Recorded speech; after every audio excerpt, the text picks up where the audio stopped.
Hola, buenos días, noches o tardes, dependiendo de la hora a la que ven este video. Bienvenidos a todos a la clase número 14 del curso de Física Computacional. ¿Sí? Entonces, bueno, esta es la clase, una de las clases más importantes o más interesantes porque en esta clase ya vamos a empezar a platicar de ecuaciones diferenciales ordinarias. Es la primera clase de 4 o 5 sobre el tema de ecuaciones diferenciales ordinarias, ¿no? Entonces es una clase bonita y hay mucha inspiración, hay muchas cosas padres que decir, porque, pues bueno, porque si ustedes investigan un poco de la historia de la computación, como podrán encontrarse en este videíto que hizo el profesor de su clase, pueden enterarse de que la computación surgió básicamente por dos frentes prácticamente, no simultáneos, pero que coincidieron en un momento importante en la historia. Por un lado era la necesidad, por un lado fue la formalización o el avance de la lógica proposicional y de la formalización de las matemáticas a partir del programa de Hilbert, y bueno, eso derivó en la eh, creación de la teoría de los autómatas y de los procesos automatizables, y por otro lado con la necesidad de resolver ecuaciones de mecánica y de balística por la urgencia o por la existencia de la Segunda Guerra Mundial. ¿Sí? Entonces, de esos dos eventos coincidentes surgió la computadora moderna y el cómputo como lo conocemos hoy en día. Entonces, básicamente, se puede decir sin ninguna duda es que uno de los problemas más importantes para la fundación de la computación fueron las ecuaciones diferenciales ordinarias, ¿sí? Fue construir computadoras que fueran capaces de resolver las ecuaciones de movimiento de misiles balísticos, que esas claramente son ecuaciones diferenciales ordinarias, ¿sí? Entonces, o sea, ¿por qué necesitaba la computadora para resolver esas ecuaciones? O sea, esa es una pregunta bastante válida. Pues bueno, la realidad es que muchas de estas ecuaciones eran imposibles de resolver analíticamente. Sí, la única forma de resolver estas ecuaciones era, en lugar de utilizando papel y lápiz, era utilizando cuentas, ¿sí? O sea, en lugar de hacer la solución en un pizarrón como una función exacta que satisfacía la ecuación diferencial, era obtener valores de la función en ciertos puntos y obtener las cosas de forma numérica, ¿sí? No analítica. Entonces, lo importante esto era que había que solucionar no solo unas ecuaciones, o sea, si eran unas, pues solo había que resolverlas y ya, pero eran muchas todo el tiempo de forma muy eh, frecuente, entonces necesitaba una máquina prácticamente que pudiera resolverlas, ¿sí? Entonces, bueno, obviamente este tema de ecuaciones diferenciales ordinarias es un tema muy, pero de verdad muy amplio, ¿sí? Y obviamente no solo por eso ustedes ya llevaron un curso, así como ustedes ya llevaron un curso para ver exclusivamente la teoría de esto, la parte numérica de esto se puede ver en uno o varios cursos, ¿sí? Entonces existen libros enteros dedicados al estudio de las ecuaciones diferenciales ordinarias, como es este precioso libro de Randall Lebeck, ¿no? Sobre ecuaciones diferenciales ordinarias y también parciales de Pilón. Entonces, bueno, nosotros vamos a ver una embarradita de lo que es la teoría de ecuaciones diferenciales ordinarias numérica, y para hacer eso tenemos que introducirnos a temas, tenemos que dar grandes brincos sobre el manejo de la compu, ¿sí? O tengo que introducirnos a cosas nuevas en términos de el manejo y el uso de la computadora, ¿sí? Entonces vamos a tener en la clase de hoy varios preludios computacionales, ¿sí? El primero va a algo que yo voy a llamar alocación de memoria para arreglos. Bueno, vamos a ponerlo de forma que se llama prealocación de memoria para arreglos, más bien, ¿sí? Entonces, bueno, todo el curso o todo lo que hemos visto del curso hasta ahorita, algo que hemos hecho nosotros de forma muy recurrente es que cuando necesitamos construir arreglos que representan a los términos de la asociación, lo que vamos haciendo es que construimos dicha asociación a partir de un arreglo que contiene un solo elemento y vamos añadiéndole elementos uno a uno al arreglo, ¿sí?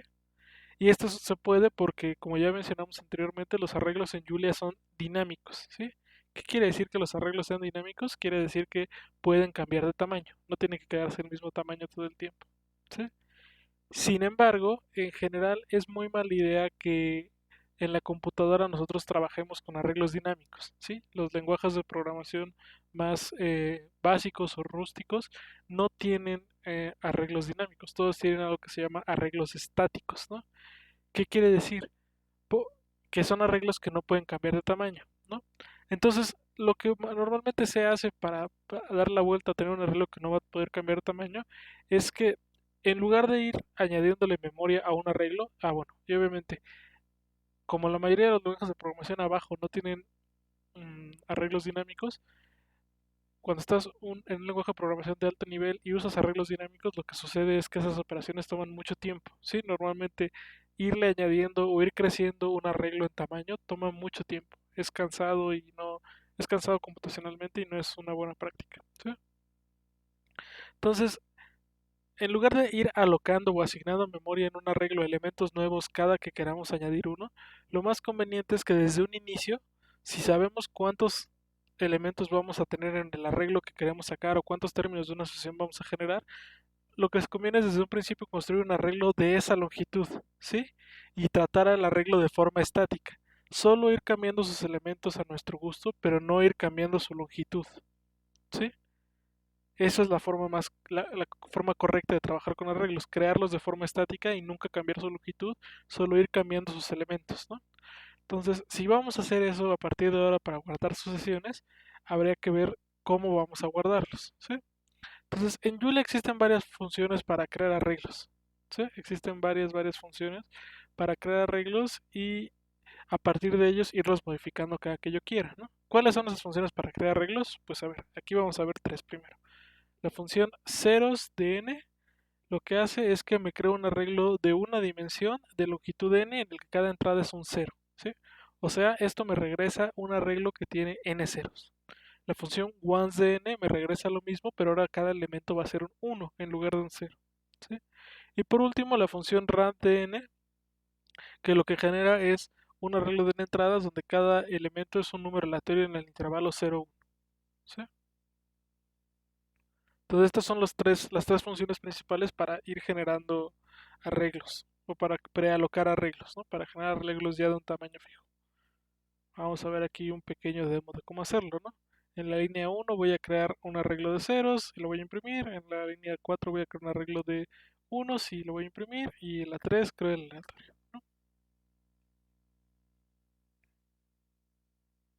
Entonces el arreglo de ceros aquí está, tiene 10 ceros. El arreglo de unos, aquí está, tiene 10 unos. Y el arreglo de aleatorios tiene 10 números aleatorios uniformes entre 0 y 1, que son estas locuras que están acá, ¿no? Entonces, bueno, estas funciones me pueden servir para ir creando arreglos de un tamaño fijo, ¿sí? De un tamaño que yo quiera. Noten también que la función rand, si la corren solamente sin un número dentro y solamente sin un número dentro y solo con los paréntesis, esto les genera un número aleatorio, ¿sí? Es útil para generar números aleatorios que lo vamos a ver hasta el final del curso, pero desde ahorita podrían ustedes utilizarlo si lo necesitan para alguna cosa, ¿sí? Entonces, por default, por ejemplo, los arreglos creados con ceros y one tienen elementos, son arreglos de flotantes, ¿sí? Estos son ceros flotantes, estos son unos flotantes. Sin embargo, ustedes pueden especificar que sean de otro tipo, como de tipo entero o cosas así, haciendo la función con esta sintaxis. Ceros, t, n, o ones, t, n, y t es el tipo que quieren que sea, ¿no? Entonces, por ejemplo, yo aquí en este pedazo de código, en la línea uno voy a crear unos zeros que sean de flotantes y aquí voy a crear unos zeros que sean enteros, ¿sí? Y se ve, aquí están los primeros ceros que son flotantes. Este arreglo 4 es un arreglo de flotantes. Luego aquí hago unos ceros que sean enteros de 32 bits y obviamente ese arreglo es de enteros de 32 bits, ¿sí? Aquí están los ceros enteros y su tipo. Entonces, ¿cómo utilizamos a la mera hora una sucesión o cómo utilizamos esta prealocación o estas funciones para crear arreglos para ir prealocando la memoria y no tener que ir creciendo un arreglo en cada paso de las iteraciones que hacemos para crear sucesiones? Pues vamos a ver el ejemplo de eso con la sucesión de Fibonacci, ¿sí? Voy a crear aquí un arreglo que se llame final, que va a ser un montón de ceros de tipo int64, ¿sí? Y va a tener n términos. Es esta función Fibonacci prealocado, como dice aquí, lo que va a hacer es generarme n términos de la sucesión de Fibonacci, ¿no? Entonces, bueno, hago esto. Luego, ¿qué pasa? Pues el primer elemento de final es el número uno. El segundo elemento de final es el número 2, o sea, es la sucesión de Fibonacci, ¿no? Ya que tengo los dos primeros elementos, pues como creo cualquier otro, pues por recursión, ¿no? La regla recursiva era que el elemento i de Fibonacci iba a ser la suma del i menos uno más el i menos 2, ¿no? Y eso lo hago dentro de un ciclo for porque lo voy a hacer para todos los i's desde 3 hasta n, ¿no? Porque aquí ya que el primero, el segundo, me hace falta crear del tercero al n y por eso salen los límites de mi for. Entonces, esta es mi función de crear una asociación de Fibonacci. Y noten que aquí ya lo que voy haciendo es ir modificando cada entrada de final que ya está prealocado con mis n ceros, ¿sí? No voy añadiéndole nada a ningún arreglo, solo voy modificando las entradas de este arreglo que ya tiene lo que necesito o que tiene la memoria o los espacios para ir guardando lo que quiero. Entonces, bueno, ya definí Fibonacci prealocado. Vamos a correrlo, ¿sí? Si quieren primero con 6 elementos. Ahí está, ¿no? 1, 1, 2, 3, 5, 8. Y si nos ponemos ambiciosos, vamos a pedirle 20 elementos. 1, 1, 2, 3, 5, 8, 13, 21, etcétera, etcétera, etcétera. Esto empieza a crecer un montón, ¿no? Bueno, ese es esto nos regresa, como esperábamos, el arreglo con los n términos de la sucesión de Fibonacci, ¿no? Y el gran logro de esta función, comparado con los otros, es que nunca hicimos push, ¿sí? Ya no tengo que hacer push, ya simplemente voy cambiando los elementos de final, que es donde yo quiero ir guardando mis cosas, ¿sí? Es muy importante que ustedes aprendan a crear arreglos o crear sucesiones así en la compu porque esto es lo que se hace en casi todos lados, ¿sí? Es la mejor forma de hacer esta clase de cosas. Bueno, entonces este es el primer preludio computacional que tenemos que tener el día de hoy para empezar, porque vamos a seguir creando sucesiones recursivas ahora para la solución de las ecuaciones diferenciales, etcétera, etcétera, pero ya lo vamos a hacer de esta forma, ¿sí? Ya no lo vamos a hacer con push.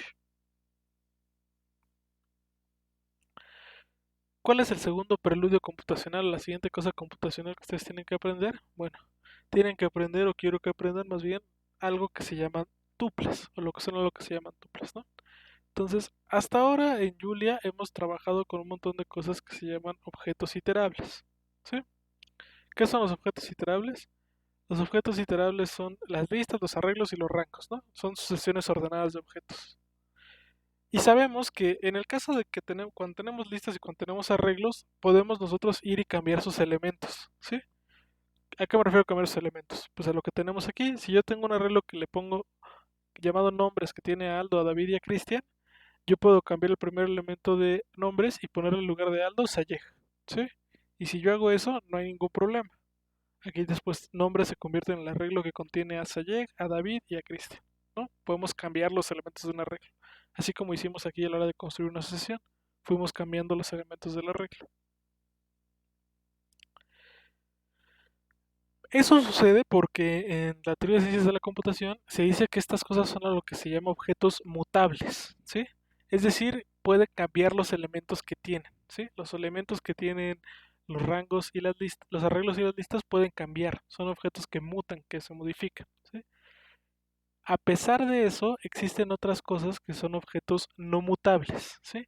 Hay objetos no mutables que también son colecciones de elementos, pero sus elementos no pueden cambiar, están fijos, ¿sí? Eso es algo que se llaman, como les digo, objetos no mutables, ¿sí? Y esos objetos, los objetos no mutables en Julia, son objetos de tipo, son lo que se llaman, bueno, en Julia, como les digo, se llaman tuples, ¿sí? Y tienen un tipo que se llama tuple en Julia, ¿no? Entonces, ¿cómo definen ustedes una tupla en Julia? Bueno, una tupla se define exactamente igual que un arreglo, solamente que en lugar de englobarse con paréntesis cuadrados, se engloba con paréntesis redondos, ¿sí? Entonces, bueno. ¿Cómo ejemplificamos esto de que las tuplas no pueden cambiar? Vamos a ver este objeto de aquí. Eso se llama tup nombres, ¿no? Y a esta variable tup nombres le asigno este objeto de acá, que es la tupla, que el primer elemento es Aldo, el segundo es David y el tercero es Cristian, ¿no? Entonces, ahí está. Si le pido que me lo imprima, me lo impide con los paréntesis circulares. Si le pregunto quién es, me dice que es una tupla, que su primer elemento es un string, que su segundo elemento es un string, que el tercero es un string, ¿sí? ¿Qué pasa si yo ahora intento cambiar el primer elemento de tup nombres por Sayeg, así como hice con la lista, con el arreglo que teníamos antes de nombres?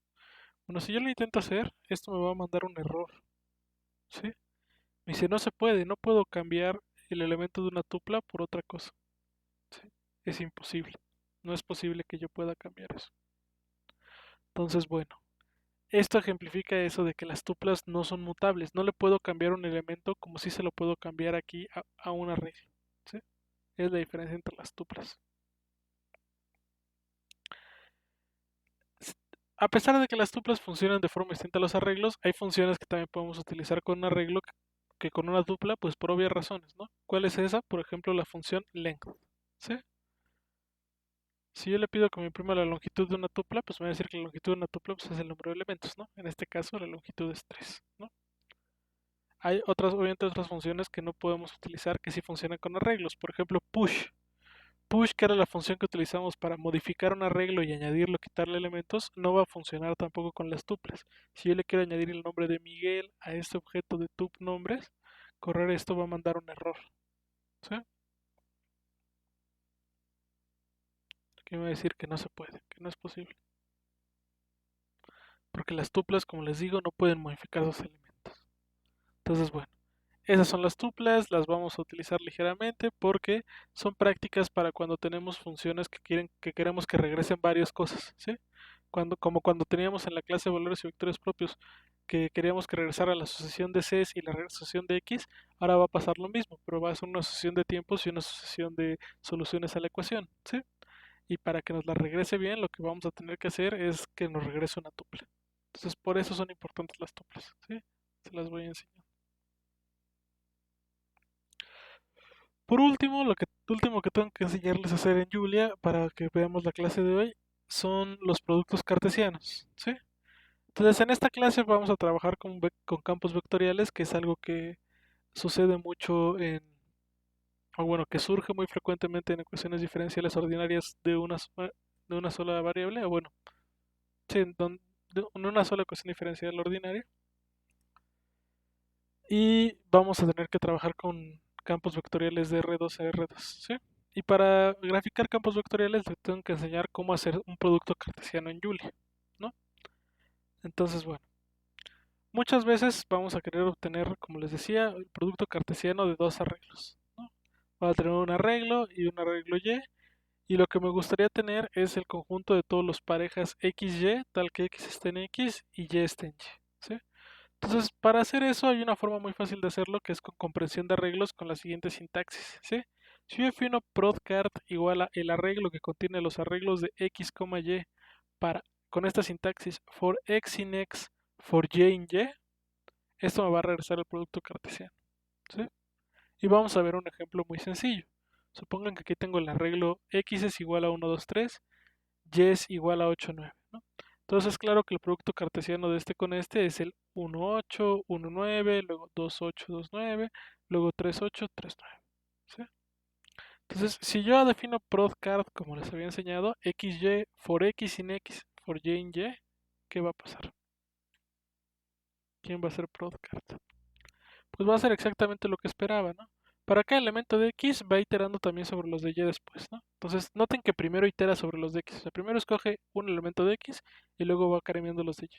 Entonces hace 1, 8, 9, 1, 1, 8, 1, 9. Luego cambia el de x. 2, 8, 2, 9 y luego cambia otra vez el de x. 3, 8 y 3, 9. Y ya se le acabaron y así queda. Y esto es exactamente lo que quería, es el producto cartesiano, son todas las parejas x está en x, y está en y. Y ya, se acabó, ¿no? Entonces esto es muy útil y vamos a utilizarlo a continuación para hacer algunas cosas, ¿sí? Y si yo en lugar de que quiera que me regrese solamente que me regrese un arreglo de arreglos, que es lo que tengo aquí, que el producto cartesiano lo estoy viendo con un arreglo de arreglos, también puedo ver esto como un arreglo de tuplas, ¿sí? Si en lugar de paréntesis cuadrados le pongo paréntesis redondos y hago lo mismo, va a funcionar, pero ahora lo que me va a regresar son tuplas, ¿sí? Por ejemplo, va a regresar, tengo Aldo, David y Miguel, y luego Pérez, López y Medrano, pues me va regresando los pares de estos nombres con sus apellidos, ¿no? Aldo Pérez, Aldo López, Aldo Medrano, David Pérez, David López, David Medrano, Miguel Pérez, Miguel López, Miguel Medrano, ¿no? Eso es todo lo que me regresa. Y bueno, así es como se saca el producto cartesiano de dos listas en Julia. Lo vamos a utilizar a continuación. Entonces, bueno, ya habiendo quedado con estos preludios matemáticos, perdón, con estos preludios computacionales, ahora sí vamos a la parte que nos concierne de este notebook, que son las ecuaciones diferenciales ordinarias. Entonces, vamos a recordar, aunque muchos ya llevaron este curso y en teoría deberían de llevarlo para llevar esta materia, vamos a recordar por simplicidad que es una ecuación diferencial, ¿no? Entonces, supongan que yo tengo a x de t que está definido en un abierto y subconjunto de R y que va hacia R, o sea, es una función de I en R, y es una función de clase C1, ¿sí? O sea, que es una función derivable en todo I con derivada continua en I también, ¿no? No solo es derivable, sino su derivada es continua. Entonces, una ecuación diferencial de primer orden es una ecuación funcional de la siguiente forma, ¿sí? X punto de t es igual a f de x, t. ¿Sí? F de xt, t. ¿Sí? Donde x punto, ¿quién es? Pues es la derivada de x respecto al tiempo, evaluada en un tiempo t, y f es una función continua de dos variables. ¿Sí? Quiero que lo primero que me interesa que noten con esto es que a diferencia de una ecuación algebraica, a diferencia de una ecuación algebraica común y corriente, donde las dos variables representan números o miembros de alguna estructura algebraica, o sea que son donde las cosas que tienen las ecuaciones son o matrices, o vectores, o números reales, etcétera, y que solo se están operando con operadores algebraicos como sumas, productos, etcétera. Esto que está aquí no es algo de ese estilo, no es una ecuación algebraica, ¿sí? Porque no tiene objetos que sean vectores, matrices, no que sea. Lo que tiene aquí es que son funciones, ¿sí? X es una función, F es una función y X que es su argumento es otra función, ¿sí? Entonces, esto significa que esto se vuelve una ecuación funcional, ¿sí? No una ecuación algebraica. Más aún, es una ecuación funcional porque sus objetos son funciones. Sí, no solo es una ecuación funcional, sino que es una ecuación diferencial. ¿Por qué? Porque las operaciones que se le están aplicando a estas funciones no es la suma de funciones, ni el producto de funciones, ni la composición de funciones, sino es la derivación. ¿Sí? Aquí hay una derivada de la función x. Entonces, eso quiere decir que aquí tengo una ecuación diferencial, donde hay derivadas. ¿Sí? Esa es la bronca con esta clase de ecuaciones. Entonces, ¿cómo se resuelve una ecuación funcional que es aparentemente una ecuación diferencial, perdón, que es distinta a todas las ecuaciones algebraicas que les han enseñado desde la secundaria hasta ahorita? Bueno, pues la técnica más estándar y más común para resolver una ecuación diferencial es utilizar el teorema fundamental del cálculo e integrar ambos lados de la ecuación respecto al tiempo. ¿Sí? Entonces, hay un detalle muy importante que es que aunque ustedes puedan hacer esta integración de ambos lados de la ecuación, lo que va a pasar es que van a surgirles constantes de integración, como surgen todo el tiempo que integran, porque no hay integrales indefinidas. Las integrales indefinidas son en realidad integrales de un punto arbitrario a x a un punto x donde donde evalúan la integral, ¿sí? Y esa función donde vale lo que vale en el punto x, al final de cuentas se vuelve una constante que es la primitiva evaluada en ese constante, en ese punto, ¿sí? Entonces, ¿qué quiere decir con que les van a salir constantes de integración a la hora de integrar una ecuación diferencial? Que va a haber ahí cosas que no están determinadas, ¿sí? Sin embargo, para poder determinar dichas constantes, nosotros vamos a necesitar tener una condición sobre la función. Y en este caso, ¿qué es una condición? Una condición es simple y sencillamente un punto en el que conozcamos el valor de la función, ¿sí? Con conocer el valor de la función en un punto ya tenemos suficiente y tenemos todo lo que necesitamos. Muy bien. Entonces, esas condiciones se expresan normalmente así, ¿sí? X de ti es igual a c. Conocemos la función cuánto vale en un punto ti. Eso es más que suficiente, ¿no? Eso es lo más importante. Entonces, bueno, aunque el punto ti donde nosotros conocemos la función que nos permite y que eso nos permite conocer la constante de integración a la hora de resolverla, el punto ti en principio es un punto arbitrario del dominio de la función, ¿sí? No sabemos qué punto es un punto el que sea. Y en general lo que tenemos es que ese tiempo va a ser un tiempo que llamamos inicial y que vamos a denotar t0, ¿sí? Normalmente se denota t0 o se toma como 0, da igual, ¿no? Y lo que nos va a interesar conocer a nosotros no es la solución en general en todo momento, sino la solución después de ese tiempo t0. O sea, cómo a partir de ese punto donde está definida la función o donde vale la función, cómo crece en el tiempo, cómo evoluciona en el tiempo. ¿Sí?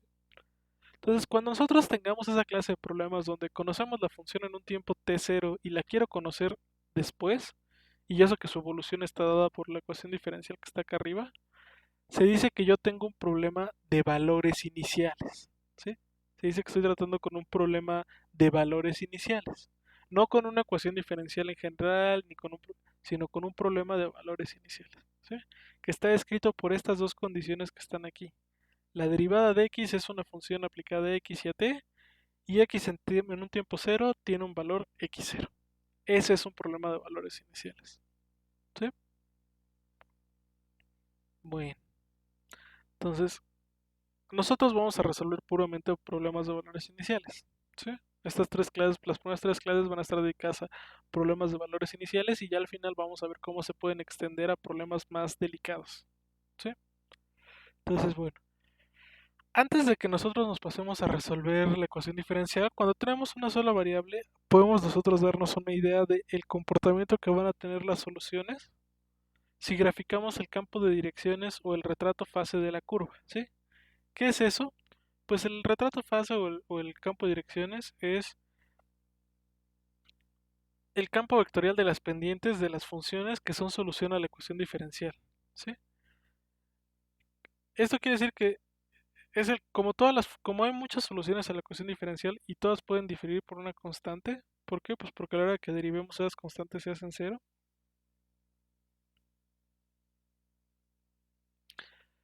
El retrato fase simplemente es el campo vectorial asociado a las curvas de todas a las derivadas de todas esas funciones, ¿sí? O sea, es la derivada en cada punto para todas esas curvas hipotéticas que son soluciones a mi ecuación diferencial. Entonces, para este problema, para donde la derivada de x de t es una función de x y de t, el campo vectorial o este retrato fase corresponde al campo vectorial definido por esta función, ¿sí? F de t, x es igual a 1, f de x, t. O sea, es el campo vectorial que cada par t, x le asocia el vector 1, f de x, t. ¿Sí? Entonces, aquí hay un detalle importante, ¿sí? Noten que aunque la función f depende de x de t, no depende de x como función, sino depende de x en el tiempo t, ¿sí? Depende de x como el valor de x en ese momento, ¿sí? Como un escalar, no como la función. Entonces, por eso esta cosa que está aquí funciona bien, porque también toma x como un escalar. Asocia t como x como escalares, no como función, el objeto x, t, ¿no? F de x, t. Entonces, bueno, recordando el tutorial de plots para Julia, que seguramente todos ustedes vieron porque era importante ver para aprender a graficar bien, un campo vectorial se grafica con una función que se llama quiver, ¿sí? Y la sintaxis de quiver es la siguiente. Tengo quiver de x's, y's y luego defino vector field igual a us, ves, ¿no? ¿Qué hace esta función de quiver con esta sintaxis? Bueno, lo que va a hacer es que va a unir a todos los pares x y va a hacer una gráfica que va a consistir en flechas entre el iésimo punto, entre los puntos x's, y's y los puntos x's más u's, y's más b's.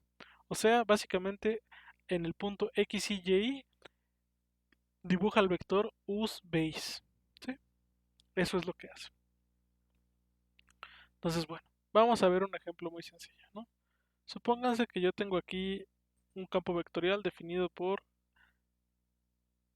bueno, que tengo la ecuación diferencial derivada de x respecto al tiempo es igual a alfa x, ¿sí? Vamos a expandirnos aquí.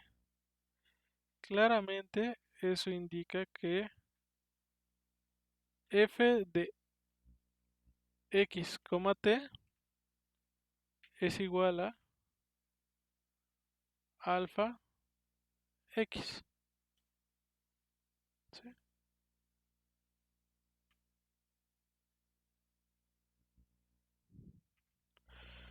Si tengo esta ecuación diferencial, entonces para verla de esta forma, es, eso es para f de x, t igual a alfa x de t. y eso convierte al campo vectorial en este campo vectorial. Al t, x le asocio el 1 a xt. De hecho, aquí va sin t. A x, ¿no? Entonces, nosotros vamos a hacer el ejemplo de cómo de dicho campo de direcciones, ¿sí? Entonces, bueno, aquí tengo el campo vectorial, lo defino como las funciones vectoriales que habíamos visto. Toma como argumento x, y aquí podemos especificar si quieren, x es un vector cuya primera entrada representa a t y la segunda a x, ¿sí? Es simplemente notación.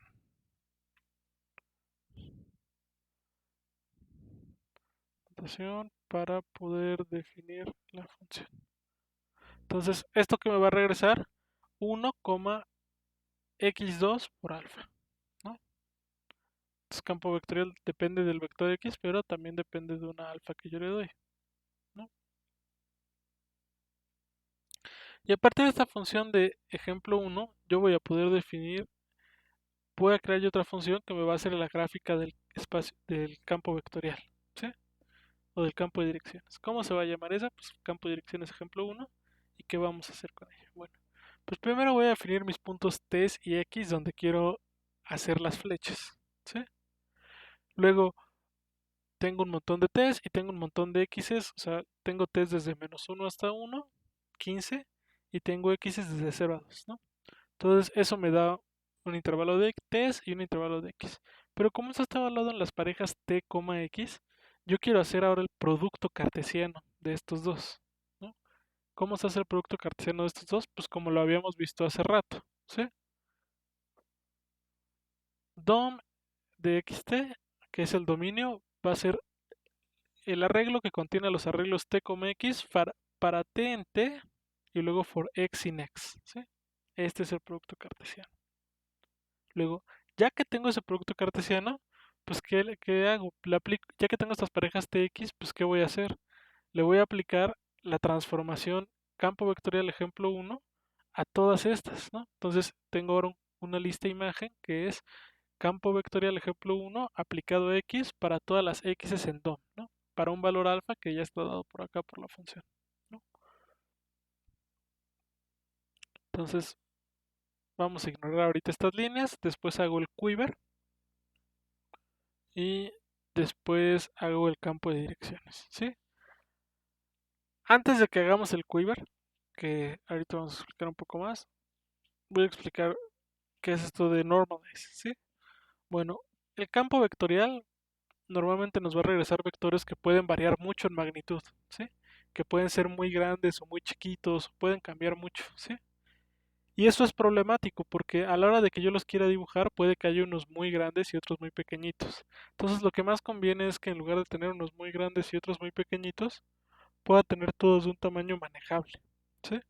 Entonces para tenerlos todos de un tamaño manejable los voy a normalizar para que todos tengan norma 0.1, ¿sí?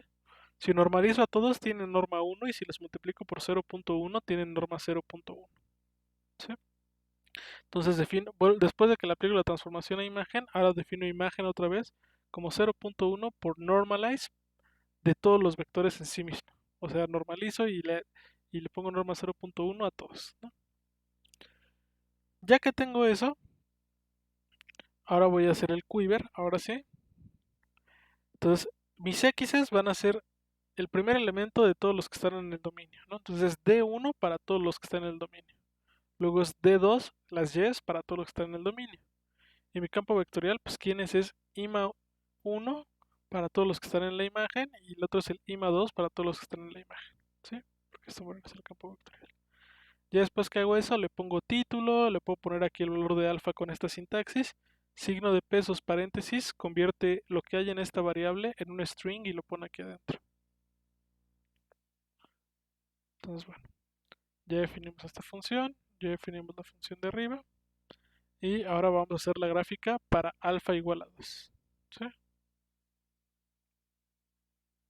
Esto va a tardarse un poquito, voy a pausar el video. Ya termino. Entonces, vean lo que tenemos por acá. este ya es el campo de direcciones o el retrato fase que ustedes enseñan a dibujar, ¿sí? Aquí hay un errorcito que hace que las flechas no se vean del mismo tamaño abajo que arriba, pero en principio todas las flechas tienen la misma norma. Entonces aquí tengo el- las X, aquí tengo las T, y estas son las pendientes de todas las curvas que son soluciones a esta ecuación, ¿sí? Que si ustedes ya han trabajado con esta ecuación diferencial, saben que las soluciones son exponenciales, ¿no? Entonces, esto sí se parece al campo vectorial que van a tener más o menos un montón de funciones exponenciales, ¿no? Bueno, entonces así podemos graficar el famoso retrato fase para darnos una idea de cómo van a ser las pendientes de estas rectas, ¿sí? Bueno, entonces este es parte solamente del análisis cualitativo para ver cómo van a ser las soluciones, etcétera, etcétera. Ahora sí vamos a la parte trascendente y fundamental del curso, ¿sí? Lo que yo quiero, dada mi ecuación diferencial como la que estaba ahí, es poder resolver numéricamente ese problema de valores iniciales, ¿sí? Entonces, el método numérico, la forma más sencilla de resolver esa ecuación diferencial es algo que se llama el método de Euler, ¿sí? ¿Y en qué consiste el método de Euler para resolver una ecuación diferencial? Bueno, lo que vamos a hacer es, regresando a la clase de derivación, nosotros sabemos que podemos aproximar la derivada de la que aparece en la ecuación diferencial con una diferencia finita, ¿sí? Y en este caso en particular, con la diferencia finita que yo lo voy a poder, que yo lo voy a querer aproximar, va a ser con una diferencia finita hacia adelante, ¿sí? Entonces con una diferencia finita hacia adelante voy a obtener lo siguiente, ¿no? X de t más h menos x de t entre h va a ser igual a f de xt, t, ¿no? Para un h chiquito. Y si yo despejo, ¿qué voy a encontrar? Voy a encontrar que x de t más h es igual a x de t más h veces f de xt, t. ¿Sí? ¿Qué es lo importante de esta regla que está acá?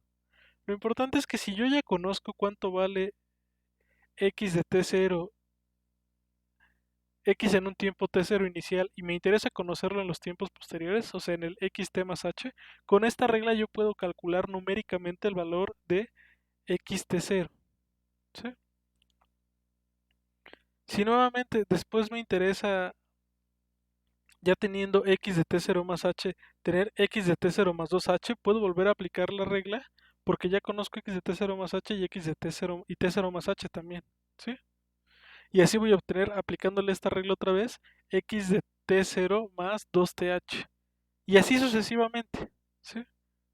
Para cualquier natural k voy a obtener, si sigo aplicando la regla, x de t0 más k veces h para cualquier natural k. Entonces, si yo lo planteo en términos de una asociación recursiva, ¿cómo queda esto? Pues tengo que t sub k es igual a tk más h, bueno, t más k veces h, y x sub k la voy a definir como x en el tiempo k. ¿Sí? T sub k es t más k veces h. Entonces, la asociación recursiva que define la solución mediante el método de Euler es es la siguiente, ¿sí? Es x0, xk va a ser x0 para k igual a 0, y luego para k mayor que 0 va a ser el xk menos 1 más h veces f de xk menos 1, t de xk menos 1. ¿Sí? Entonces, así va a quedar explícitamente la solución del método de Euler, ¿no? Para, para el primer tiempo va a ser un x0 que yo ya conozco, que yo ya sé que está dado porque tengo un problema de valores iniciales. Y para cualquier otro tiempo va a ser el x en el tiempo anterior más h veces f de x en el tiempo anterior, el tiempo anterior. ¿Sí? Este es el método de Euler. Esto es lo que me va a permitir obtener no la solución de la ecuación diferencial como una función continua, sino la solución en un montón de estos puntos, en el x de t0, en el x de t más h, en el x de t. Y eso vale la pena que lo aclaremos, ¿no? Notemos que esto solo nos dará la ecuación, los valores de x en un montón de tiempos discretos, t sub 1, bueno, t sub 0, t sub 1, t sub 2, etcétera, etcétera, ¿no?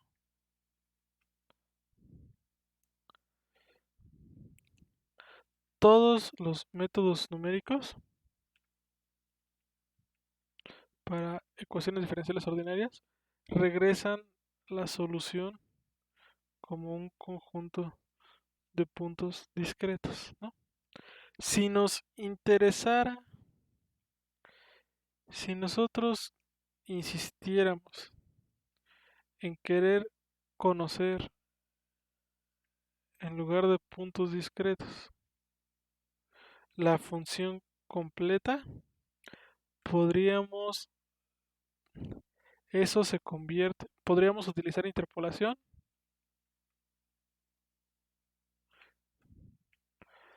para convertir los puntos discretos en una función.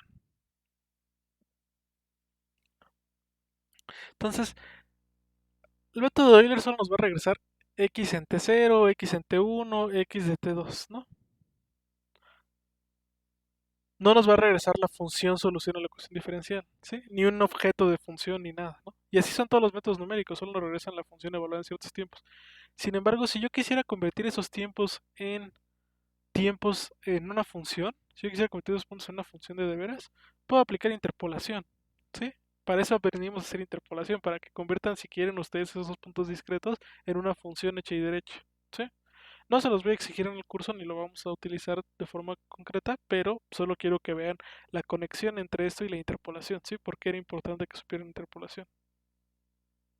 Bueno, ya habiendo explicado cuál era la asociación del método de Euler, ahora sí viene la parte importante, ¿sí?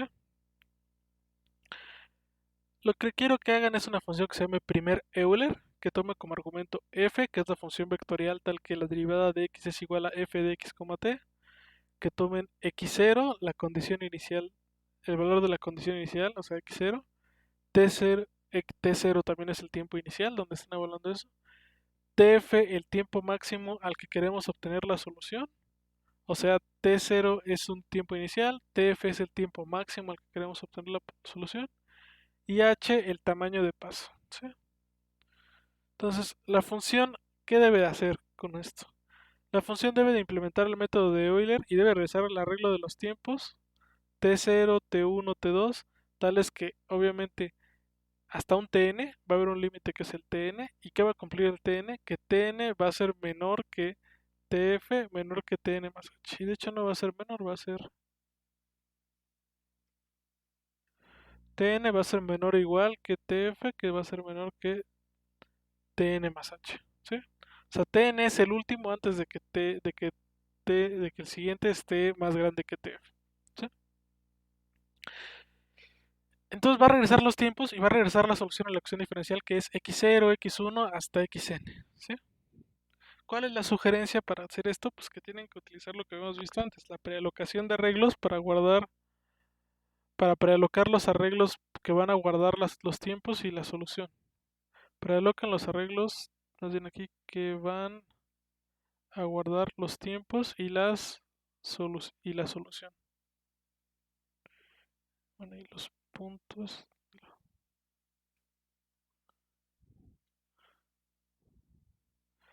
Esa es la primera parte. Y por último, ¿qué quiero que también que hagan? Que también utilicen una tupla para regresar ambos arreglos, ¿sí? Prealoquen los arreglos y además regresenlos como una tupla, ¿sí? Regresenlos como una tupla, por favor. Entonces, es el ejercicio 1, que implementen el método de Euler. Tan, tan. ¿Cuál es el ejercicio 2? El ejercicio 2 es que resuelvan las siguientes ecuaciones diferenciales, ¿sí? Todas estas ecuaciones diferenciales quiero que las resuelvan con las condiciones iniciales que ustedes prefieran, ¿sí? Quiero que resuelvan esta que es 0.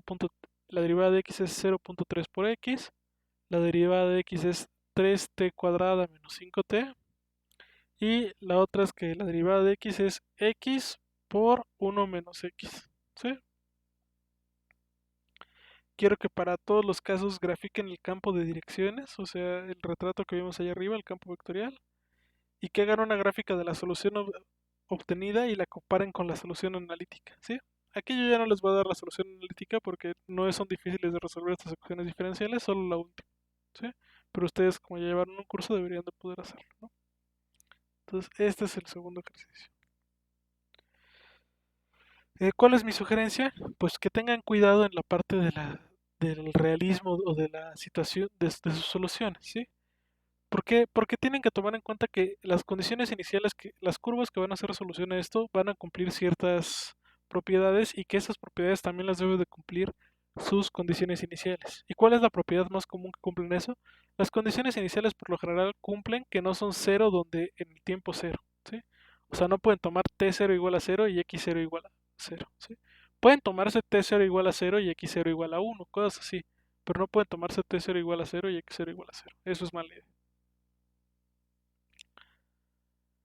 Bueno, por último, van a hacer el análisis del error de la solución que se obtiene con el método de Euler, ¿sí? ¿Y cuál va a ser el error absoluto de la solución que se obtiene en el método de Euler? Pues va a ser la diferencia entre el último valor de la función, entre el último valor de la función, aquí me hace falta aclarar, obtenido numéricamente y su correspondiente valor analítico, ¿sí? ¿Quién es eso? Pues es el valor absoluto entre xn.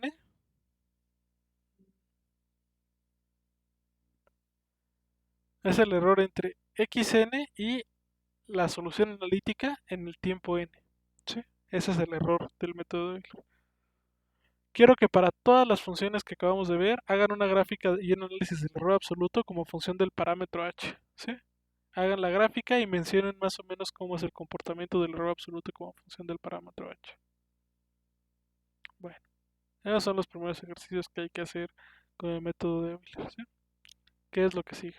Bueno, ahora viene la parte más difícil de este notebook, ¿sí? Y la parte que es trascendente que se la aprendan para todo lo que sigue del curso. Cuando nosotros trabajamos con ecuaciones diferenciales ordinarias, no trabajamos con ecuaciones diferenciales de orden 1 nada más, ¿sí? Trabajamos en general con ecuaciones diferenciales de orden L, ¿sí? Y una ecuación diferencial de orden L es una función de esta forma, ¿sí?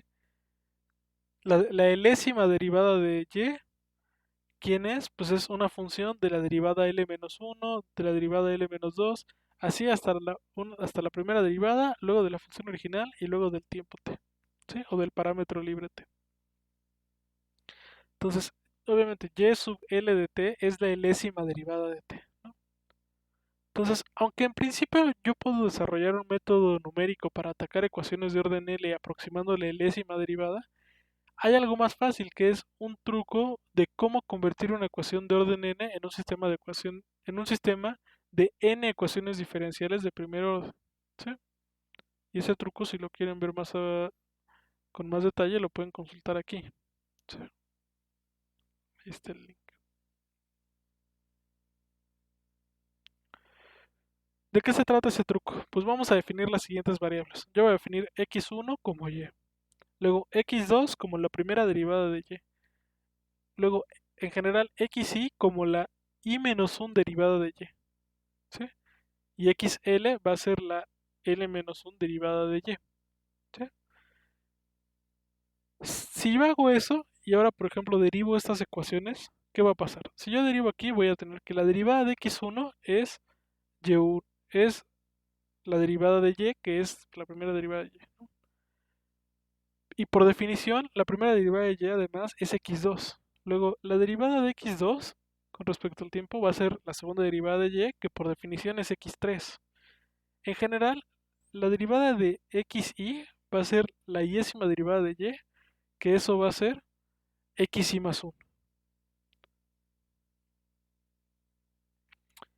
¿Y cuál es el único que cambia? Que la derivada de xl, del último x, como el xl era y, la l menos 1 derivada de y, esta ya se vuelve la derivada de, esta ya se vuelve la enésima derivada de y, ¿no? Esta sí ya se vuelve la enésima derivada de y.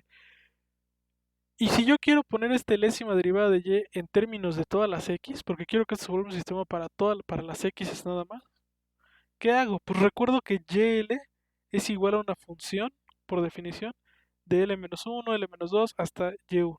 ¿Sí? ¿Y quiénes son todas estas L-1, L-2 y Y1? Son XL, XL-1 hasta X1. ¿Sí? Entonces, usando esta ecuación, el sistema se vuelve esto que tenemos aquí. La primera derivada de x1 es x2, la primera derivada de x2 es x3, la y-ésima derivada de x es x-1 y la derivada de xl es la función g aplicada a xl, luego hasta x1 y luego xt, ¿sí? Que es esta función g que era la función aplicada a todas las derivadas de l antes. Entonces, bueno, para comprobar que ustedes aprendieron bien esto, lo que quiero que hagan es que analíticamente, o sea, a mano, conviertan todas las ecuaciones diferenciales de orden n que están aquí en, en sistemas de n ecuaciones diferenciales. Entonces aquí les pongo y's, aquí les pongo g's y tienen que convertir estos sistemas de ecuaciones diferenciales en estas ecuaciones diferenciales de orden 2, 3 y 2 en sistemas de ecuaciones de 2, 3 y 2 ecuaciones. ¿Sí? Es fácil. ¿Por qué les estoy enseñando esto? Pues resulta que esto que les estoy enseñando tiene la utilidad de que me permite enseñarles cómo a implementar el método de Euler vectorial, que es un método para ya no solucionar una ecuación diferencial, sino un sistema de ecuaciones diferenciales, ¿no? Entonces yo voy a definir el vector de funciones xt como x1 hasta xl, ¿sí? El vector que contiene la función desde x1 hasta xl, ¿sí? Es una función de R en RL.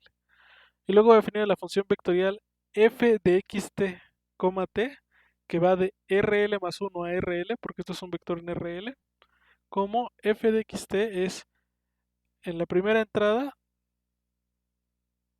es x2, etcétera, etcétera, hasta xl, y luego es g de xl, o sea, la función g aplicada a todo esto, hasta t, ¿sí? Entonces, si yo defino esta f vectorial de esta forma, ¿qué pasa? Pues que yo puedo escribir el sistema de ecuaciones diferenciales de forma vectorial así. La derivada de x respecto al tiempo es igual a una función f, a la función vectorial f aplicada a x de t, t. ¿Sí? Así puedo escribir yo el sistema de forma vectorial. Todo este sistema de ecuaciones que sabemos que representa aquí una ecuación diferencial de orden L, la puedo representar de esta forma. ¿Sí? La derivada de x es igual a f de x, t, con esta función sota de x. ¿Sí? Y nuevamente, ya que lo tengo escrito de forma compacta todo ese sistema de ecuaciones diferenciales, lo puedo solucionar con el método de Euler. ¿Sí? ¿Cómo se soluciona con el método de Euler? El método de Euler. Pues, ¿qué hacemos? Nuevamente aproximo la derivada del vector x como una diferencia hacia adelante. Despejo y obtengo lo mismo que antes. X de t más h es igual a x de t más h veces f de x, t. Y ya. Este es el método de Euler ahora vectorial. ¿Sí? ¿Y por qué es mucho mejor tenerlo vectorial? Porque vectorial, vean que ahora puede resolverme sistemas de ecuaciones. ¿Sí? Y sistemas de ecuaciones lineales sabemos que eso pueden representar ecuaciones de orden L, como ecuaciones de orden 2, como la segunda ley de Newton, etcétera, etcétera. ¿Sí? Entonces, el método Euler vectorial es muy poderoso. ¿Sí? Noten que aquí x es vector, f es un vector y h es un escalar. ¿Sí? Sigue siendo el paso de tiempo escalar. Bueno, pues ahora de qué se trata la última parte del notebook. Pues la última parte del notebook es que ahora, como ya saben hacer también sucesiones de funciones y ya saben la regla que también, o sea, la regla que debería de seguir esto es la misma regla que debería seguir el anterior, ustedes ahora pueden implementar una función que se llame Euler vectorial, que tome como función f la función vectorial tal que la derivada del vector x es f de xt, x0 ahora que es un vector de n entradas y t0 la condición inicial, tf el tiempo máximo de la solución y h el paso de tiempo, ¿no? Entonces la función debe de implementarles el método de Euler y debe regresar tanto el arreglo de los tiempos como el arreglo de la solución a la ecuación diferencial. ¿Sí? Nuevamente esta desigualdad está mal.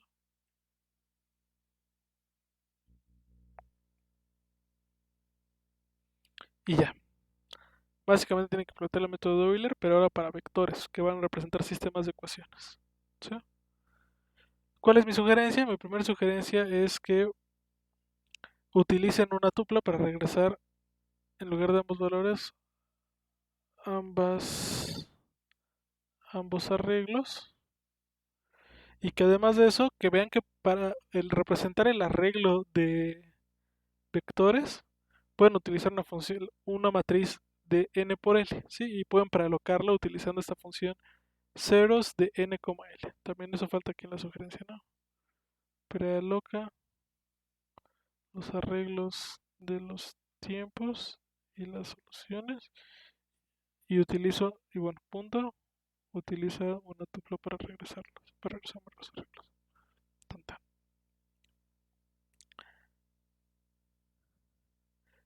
El ejercicio 6 es que ahora utilicen ustedes su función Euler vectorial para que resuelvan los sistemas de ecuaciones diferenciales que obtuvieron en el ejercicio 4.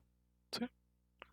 Nuevamente ustedes pueden escoger arbitrariamente las condiciones iniciales que quieran y graficar también, y que también le tienen que dar valores a las constantes de las ecuaciones, ¿no? Como la constante m, la constante k, etcétera, etcétera. Todo lo que aparezca en su ecuación que no sea x o t le tienen que dar un valor, ¿no?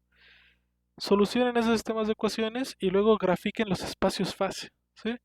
¿Cuáles son los espacios fase? Son las curvas x de t con t desde t0 hasta tf, ¿sí? Y que esto va a ser un subconjunto de R2 si es un sistema de dos ecuaciones o de R3 si es un sistema de tres ecuaciones. Si es posible, quiero que comparen con la solución analítica que obtuvieron.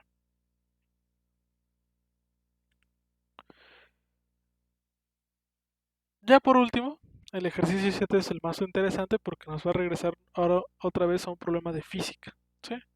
Noten que en el ejercicio 1 y 3 del inciso 4, este de aquí y este de acá, esta es la ecuación, la 1 es la ecuación de la caída libre considerando la gravedad como 10.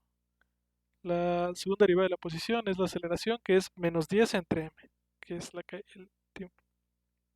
Y esta que tienen acá, que es la segunda derivada de y, es k entre m por y menos c entre m por y punto, es la ecuación diferencial de un oscilador armónico amortiguado. ¿Sí? Esto es un oscilador armónico con un resorte hookeano con fricción. ¿Sí? Entonces, ¿qué quiero que hagan? Pues que para ciertas condiciones iniciales, tiempo final y valor de los parámetros que están ahí, solucionen el sistema de ecuaciones y realicen una animación del movimiento. ¿A qué me refiero con una animación del movimiento? Que animen obtengan una animación de y de t para distintos tiempos, ¿sí? Y verifiquen que la solución que obtienen coincida con lo que esperan o con lo que han aprendido en los cursos de mecánica, ¿sí? Cómo se mueve un oscilador armónico, cómo se mueve un objeto en caída libre, ¿sí? Entonces, bueno, esto es todo lo que corresponde a este notebook. Es un notebook difícil y cansado porque es el primero sobre un tema nuevo para ustedes y viene difícil, ¿no? Entonces, bueno, eso es todo lo que tengo que comentarles por ahora del notebook. Saben que estamos en los canales de contacto para atenderlos con todas las dudas que tengan sobre este tema y les pedimos que acuden con nosotros para que puedan trabajar con calma. Muchas gracias, cuídense mucho, hasta luego.